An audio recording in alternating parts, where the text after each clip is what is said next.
বৃষ্টি কখনো স্বস্তি কখনো দুর্ভোগ, তবুও নওপাড়ার জীবন থেমে থাকে না। আকাশ যতই মেঘে ডেকে থাক, রাস্তায় মানুষের ব্যস্ততা কমে না। কেউ ছুটছে কর্মস্থল, কেউ দোকান খুলে অপেক্ষায়, কেউ বা দিনের প্রথম আয়ের আশায় চেয়ে আছে পথের দিকে।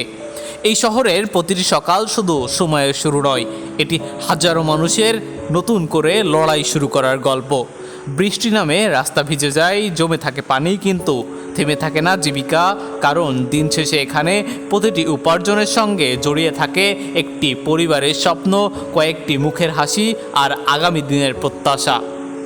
নওপাড়া, এখানে কোলাহল আছে, ব্যস্ততা আছে, প্রতিকূলতাও আছে, তবুও আছে এগিয়ে যাওয়ার সাহস। কারণ এই শহরের সবচেয়ে বড় পরিচয় তার স্থাপনা নয়, তার বাজার নয়, তার বন্দরও নয়। এই শহরের সবচেয়ে বড় শক্তি এখানকার মানুষ, যারা প্রতিদিন সংগ্রাম করে, প্রতিদিন নতুন করে শুরু করে, আর প্রতিদিনই প্রমাণ করে বৃষ্টি আসতে পারে, সময় বদলাতে পারে, কিন্তু থেমে থাকে না নওপাড়া।